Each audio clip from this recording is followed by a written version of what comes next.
فأما الإنسان إذا ما ابتلاه ربه فأكرمه ونعمه আল্লাহ রাব্বুল আলামিন বলেন ফাআম্মাল ইনসানু ইযা মাবতালাহু রাব্বুহু মানুষকে যখন তার রব পরীক্ষা করার জন্য ফাআকরামাহু ওয়া নাআমা তাকে সম্মান দেয় আর সম্মান দেয় সম্পদের মালিক বানায় দেয়।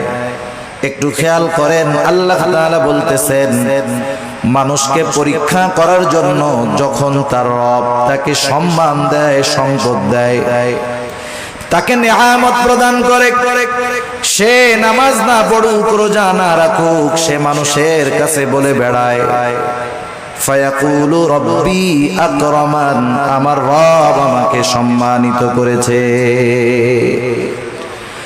আল্লাহ তাআলা বললেন আমি মানুষকে সম্মান সম্পদ নেয়ামত পরীক্ষা করার জন্য দেই আর মানুষ এটাকে পরীক্ষা না মনে করে সে বলে আমার রব আমাকে সম্মানিত করেছেন।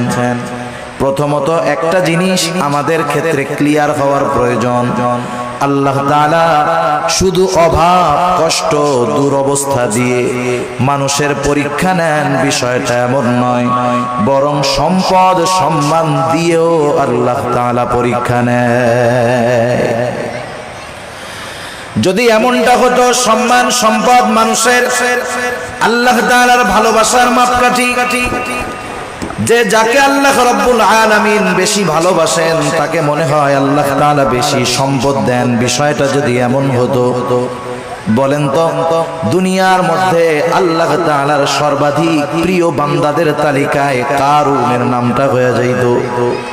কারণ তো পৃথিবীর অন্যতম বড় এক ধনী ছিল। বলেন তো আপনারা সহজেই জবাব দিতে পারবেন কারুনকে আল্লাহ তাআলা ভালোবাসে নাকি?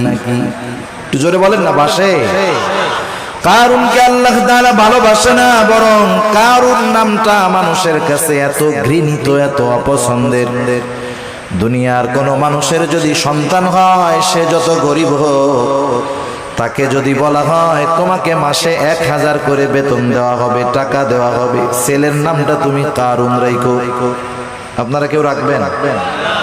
আপনি বলবেন আরে দিন মজুর দিয়া খাইতা ঠিক কারুন আমার পোলার নাম মইরা গেলে রাখবো।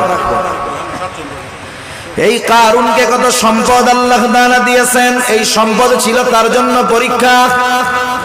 সম্পদের মালিক কারুন যখন হযরত মূসা আলাইহিস সালাম কারুনকে বলল কারুন তুমি তোমার সম্পদের যাকাত দাও, কারুন যাকাত দিতে অস্বীকৃতি জ্ঞাপন করলো।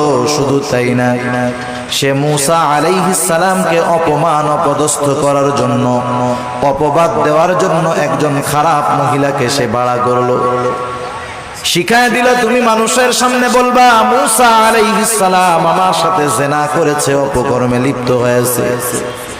এইবার যখন কারুন এই ষড়যন্ত্র চক্রান্ত করলো আল্লাহ তাআলা বরদাস্ত করলেন না। এই কারুন যখন সম্পদের মালিক হয় তখন কারুনের বন্ধুরা আল্লাহ তাআলার কাছে বলতো আল্লাহ আপনি মনে হয় কারুনকেই শুধু ভালোবাসেন আমাদেরকে ভালোবাসেন না। আমাদের সমাজেও এমন আছে 5 বন্ধু একসাথে লেখাপড়া করেছে একসাথে কর্মজীবন শুরু করেছে, একজন অনেক ধনী আর 4 জন গরিব। তারা আফসোস করে আর বলে দেখ আল্লাহ তাআলা ওকে ভালোবাসে সব নেয়ামত আল্লাহ তাআলা ওকেই দিয়ে দিতেছে। কারুনের বন্ধুরাও বলতো আল্লাহ আপনি মনে হয় কারুনকে বেশি ভালোবাসেন এই জন্য এত সম্পদের মালিক বানায় দিচ্ছেন। কারুন যখন মূসা আলাইহিস সালামের অবাধ্য হলো, মূসা আলাইহিস সালামকে যখন অপবাদ দেওয়ার প্রচেষ্টা করলো আল্লাহ তাআলা কারুনের উপরে গজব দিয়ে দিলেন। কারুন তার সম্পদ সহ জমিনে ডাবতে শুরু করলো। তাফসীরের মধ্যে আসছে এখনো কারুন তার সম্পদ সহ জমিনের মধ্যে ডাবতেছে, কিয়ামত পর্যন্ত ডাবতে থাকবে। যখন কারুনের বন্ধুরা কারুনের এই দুরবস্থা দেখলো এইবার ওই গরিব বন্ধুরা বলে আল্লাহ আপনি কারুনকে সম্পদ দিয়েছেন ঠিক কিন্তু বাস্তবে আপনি আমাদেরকে বেশি ভালোবাসেন। সম্পদ দেখে আমরা মনে করি আল্লাহ তাআলা মনে হয় তারে ভালোবাসে এই জন্য দিচ্ছে, বিষয়টা এমন নয়। কারুন সম্পদ পেয়েছে ঠিক, আল্লাহ তাআলার ভালোবাসা পায় নাই। আবার দুনিয়াতে অনেক মানুষ আছে সামাজিক অবস্থানের দিক দিয়ে তার সম্মান অনেক কম,